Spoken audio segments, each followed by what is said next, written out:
Bismillahirrahmanirrahim. Assalamualaikum warahmatullahi wabarakatuh. Tapi pun kami dari kelompok 8 mata kuliah Konstitusi dan HAM dengan Bapak dosen Bapak Mutadi. Di sini kami akan menjabarkan tugas yang telah diberikan, yang dimana judul dari tugas itu adalah lembaga-lembaga negara dalam konstitusi dunia dan Indonesia.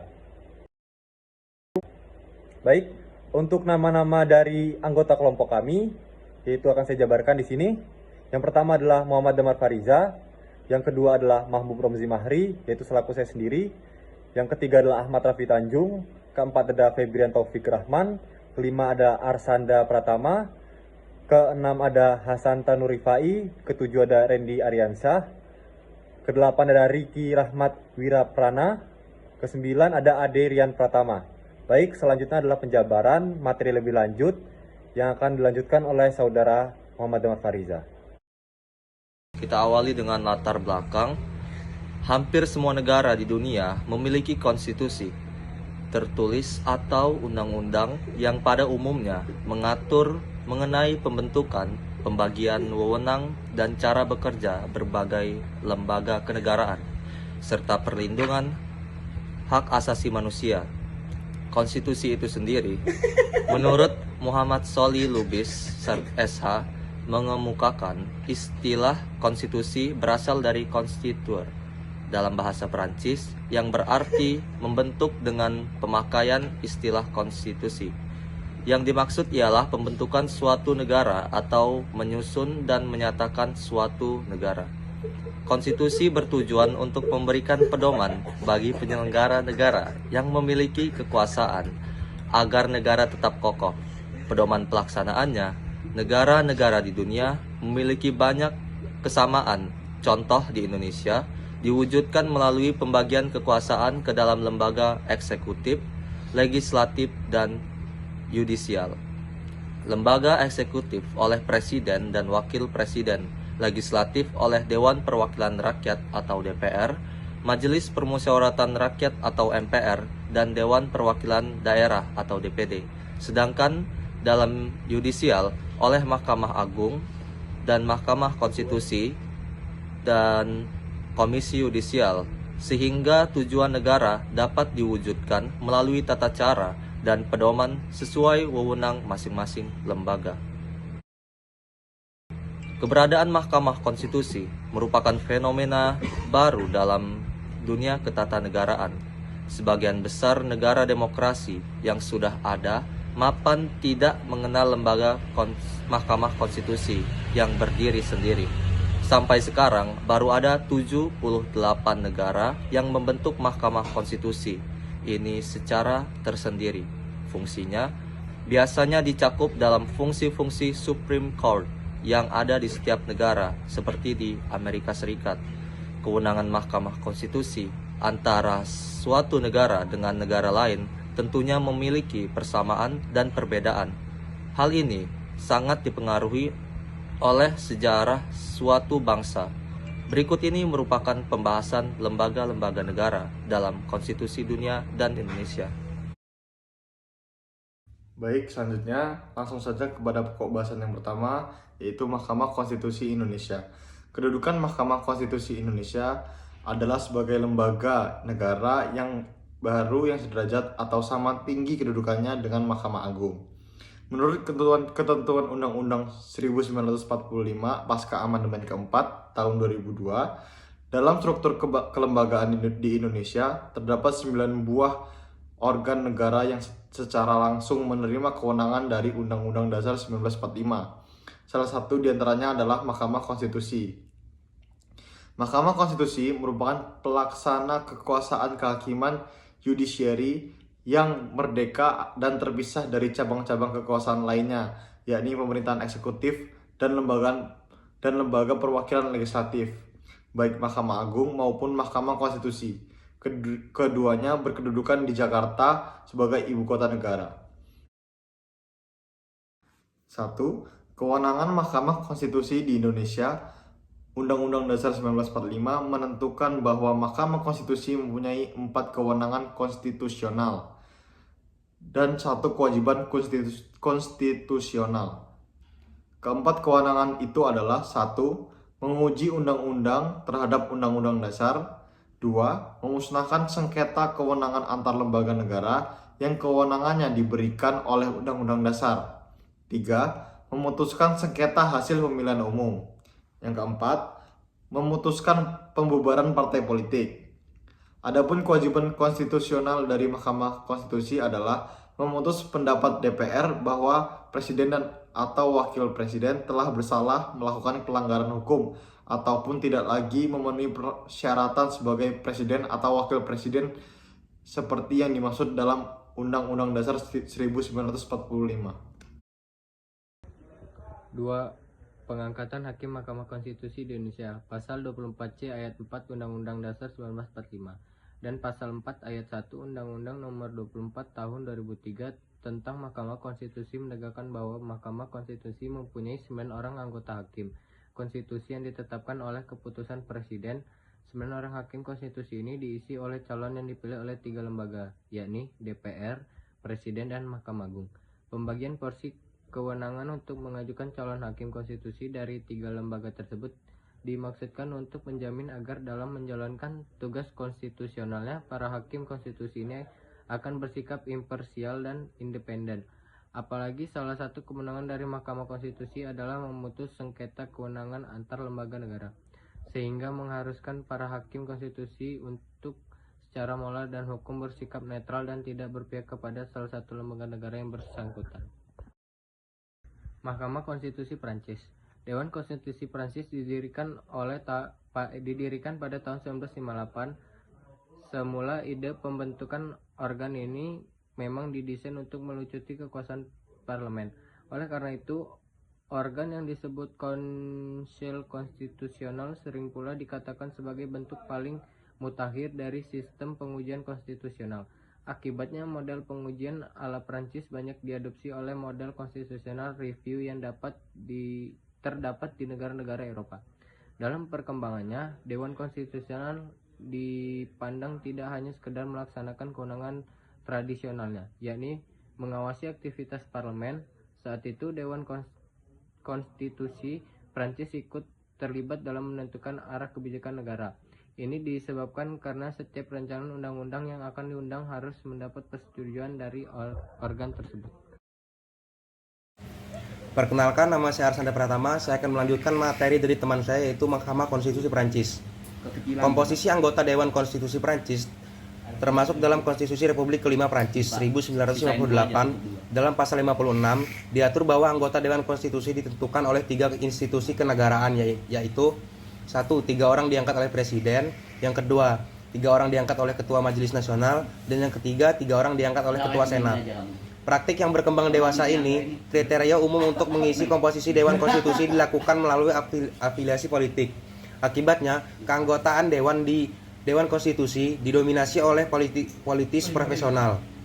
Berbeda halnya dengan Jerman, Spanyol, dan Italia yang menggabungkan 2 model dalam menentukan komposisi Mahkamah Konstitusi, yaitu melalui cara pengangkatan di satu sisi dan pemilihan di sisi lainnya. Dewan Konstitusi memiliki tanggung jawab penuh dalam menguji tingkat keselarasan produk hukum dengan konstitusi. Hal ini meliputi undang-undang organik atau secara umum dan peraturan tata tertib permanen nasional, Assembly, dan Senat. Di samping itu, pengujian juga dapat diarahkan kepada perjanjian internasional atau artikel yang dibuat oleh pemerintah. Putusan Dewan Konstitusi itu sendiri bersifat final, mengikat terhadap seluruh kekuasaan publik, kewenangan administratif maupun badan peradilan lainnya. Kewenangan administratif maupun badan peradilan lainnya. Selanjutnya adalah Mahkamah Konstitusi Afrika Selatan. Afrika Selatan adalah negara di mana salah satu kelompok masyarakatnya pernah mengalami penindasan. Saat itu, kehidupan orang-orang Afrika Selatan diisolasi di perumahan kota satelit sendiri. Telaah empiris menunjukkan bahwa proses kompromi dan rekonsiliasi guna mengakhiri rezim apartheid diawali dengan menyusun draft rancangan konstitusi sementara.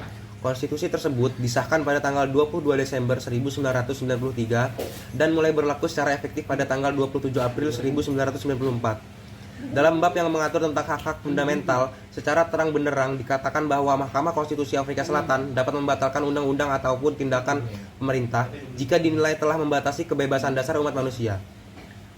Komposisi Mahkamah Konstitusi Afrika Selatan terdiri atas presiden, deputi presiden, dan 9 hakim anggota lainnya. Dengan demikian, jumlah keseluruhan anggota Mahkamah Konstitusi Afrika Selatan adalah 11 orang. Di sini saya akan melanjutkan materi yang disampaikan oleh teman saya yang sebelumnya. Perkara yang diajukan kepada Mahkamah Konstitusi pertama-tama akan didengar oleh panel yang paling sedikit terdiri atas 8 orang hakim. Bagi Afrika Selatan, Mahkamah Konstitusi adalah pengadilan tertinggi terhadap seluruh perkara konstitusional. Sebab itu, Mahkamah hanya dapat memutus perkara konstitusional dan pusatnya bersifat final dan mengikat. Presiden dan Deputi Presiden Mahkamah Konstitusi Afrika Selatan diangkat oleh Presiden Afrika Selatan sebagai kepala pemerintahan.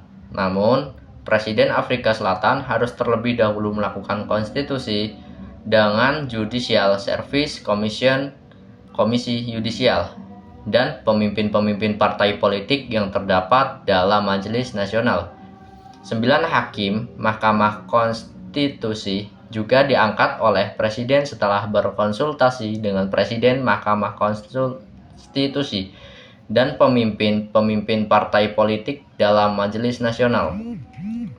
Di samping itu, Presiden Afrika Selatan juga mengangkat hakim mengganti Mahkamah Konstitusi jika berlangsung kekosongan jabatan hakim. Pengangkatan ini harus memperoleh rekomendasi dari anggota kabinet yang bertanggung jawab atas penyelenggaraan administrasi kehakiman. Untuk anggota kabinet yang bertanggung jawab atas penyelenggaraan administrasi kehakiman.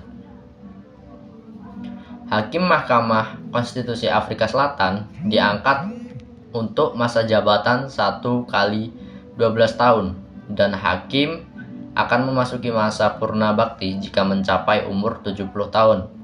Model rekrutmen dan durasi jabatan di Mahkamah Konstitusi Afrika Selatan dapat dikatakan diilhami oleh sistem yang berlaku di Jerman.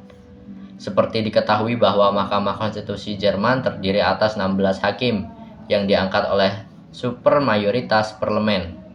Masa jabatan hakim Mahkamah Konstitusi di Jerman juga 12 tahun dan tidak dapat diangkat kembali.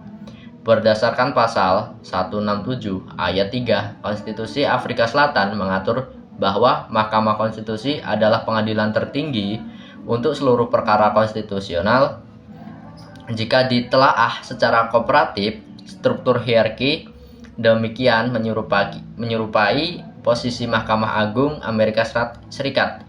Ketika organ itu berperan sebagai peradilan banding terdiri atas seluruh perkara yang timbul dari pengadilan-pengadilan federal.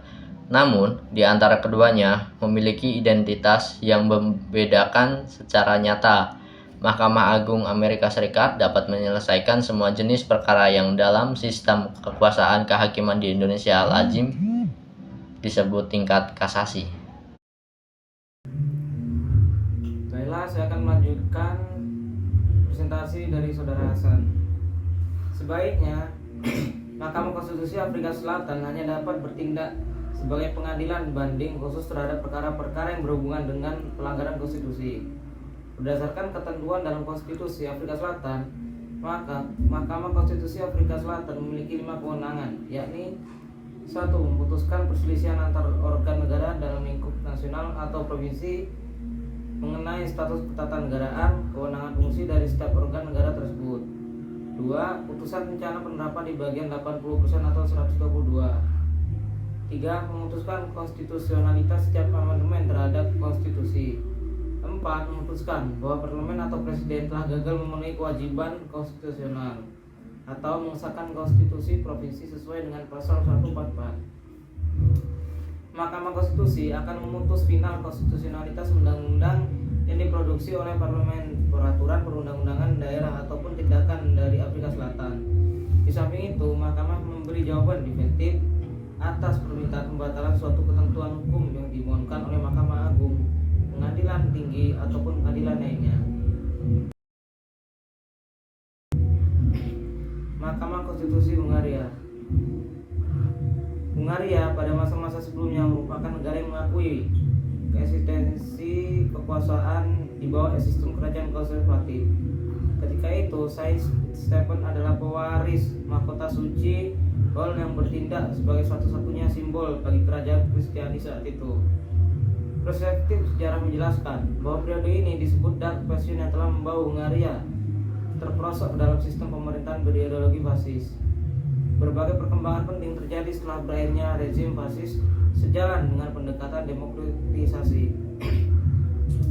Dalam konteks historis, sistem politik Hungaria pernah berada di bawah kendali rezim komunis. Kendati demikian, setelah pemerintah fascis komunis mengambil kendali kekuasaan, mahkota kembali memperlihatkan wujud serta menempati posisi sebagai simbol negara. Kondisi tersebut melahirkan kompetisi atas konsepsi dalam menggagas pembentukan konstitusi baru Hungaria. Perkembangan yang khas dan dramatis ini akhirnya menciptakan persaingan di antara pengusung perubahan konstitusi dengan pemuja doktrin mahkota suci di sisi lain. Mahkamah Konstitusi Hungaria menjadi suatu presiden yang mengikuti model mahkamah konstitusi yang berkembang di wilayah Eropa Barat, terutama dalam menentukan arti dari konstitusi. Gagasan ini sangat dipengaruhi tradisi. Perkenalkan, nama saya Riki Rahmat Wiraprana. Di sini saya akan melanjutkan materi dari teman saya. Dengan demikian, tatanan konstitusional Hungaria sangat dipengaruhi oleh interaksi-interaksi yang melahirkan kesepakatan antara elemen-elemen politik tentang urgensi mewujudkan prinsip konstitusionalisme dan republik demokratik, di mana keduanya telah mendasarkan diri pada konsep negara hukum. Dalam pengertian ini, persoalan tersebut tentu tidak dapat dilepaskan dari keberlakuan konstitusi sebagai hukum dasar yang mengikat, serta didasarkan atas kekuasaan tertinggi atau prinsip kedaulatan dalam suatu negara. Pembentukan Mahkamah Konstitusi Hungaria di penghujung Januari 1989, Parlemen Hungaria mencapai kesepakatan. Parlemen Hungaria mencapai kesepakatan untuk membentuk pengadilan yang terlepas sama sekali dari cabang peradilan umum. Oleh karena itu, Mahkamah adalah institusi terpisah organ konstitusional dan memiliki kekuasaan secara eksklusif dalam menjalankan uji konstitusional produk legislatif. Sejak awal pola Mahkamah Konstitusi Hungaria dibicarakan melalui kerangka negosiasi trilateral. Hal ini dilakukan karena Hungaria sepakat menjalankan proses transformasi demokratik atas sistem politiknya secara damai.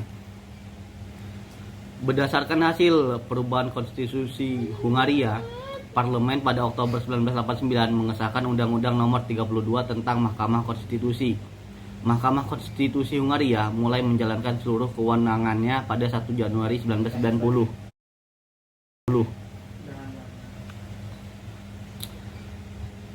Dengan melaksanakan kewenangannya, Mahkamah Konstitusi meningkatkan kepastian hukum atau legal certainty terhadap makna keadilan substantif.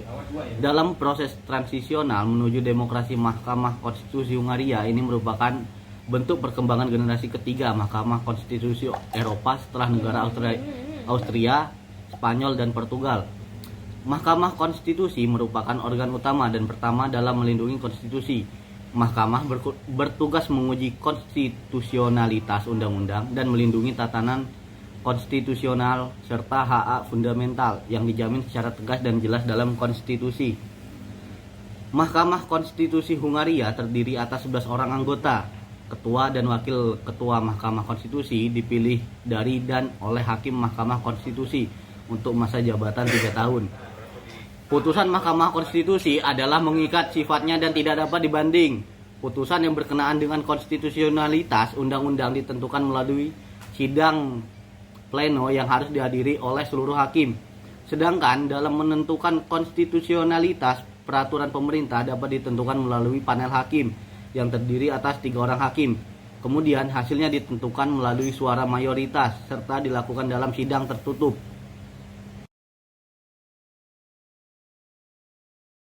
17 melalui Undang-Undang 32 tahun 1989, Mahkamah Konstitusi Hungaria memiliki 8 kewenangan, yaitu 1. Pengujian secara ex ante atas rancangan undang-undang, tata tertib parlemen sebelum diberlakukan dan perjanjian internasional sebelum ditetapkan.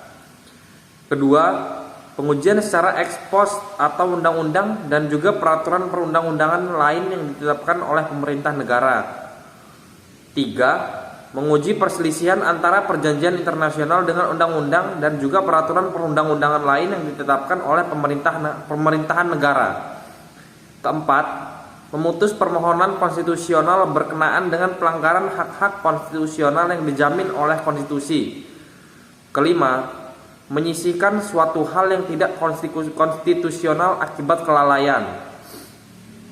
Keenam, menghentikan sengketa kewenangan di antara lembaga-lembaga negara dengan pemerintahan daerah atau lembaga pemerintah lainnya ataupun sengketa kewenangan pemerintahan daerah. Ketujuh, interpretasi konstitusi. Terakhir 8, memeriksa seluruh perkara terkait dengan pelanggaran konstitusi.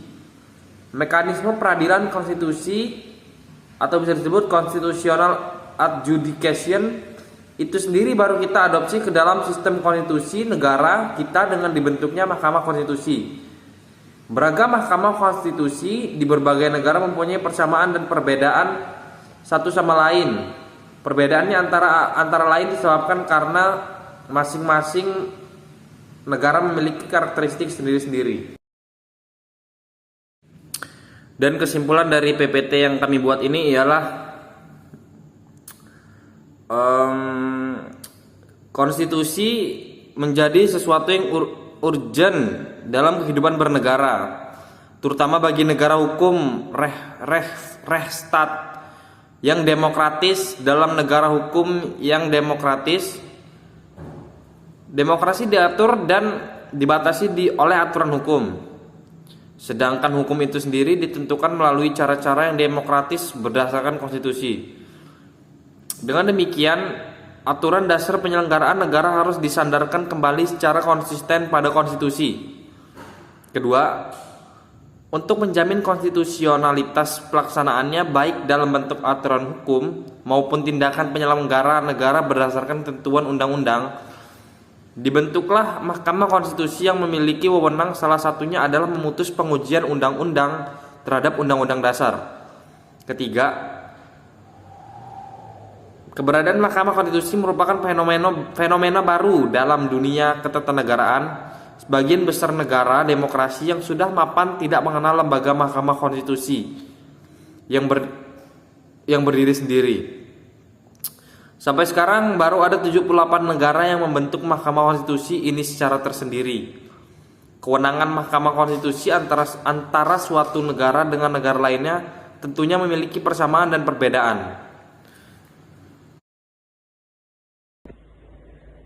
Sekian penjelasan dan penjabaran oleh kelompok kami, kelompok 8. Di sini saya akan berikan sedikit ulasan yang dimana tadi ini juga sudah disinggung ya dalam materi, dimana keberadaan Mahkamah Konstitusi itu merupakan fenomena yang baru.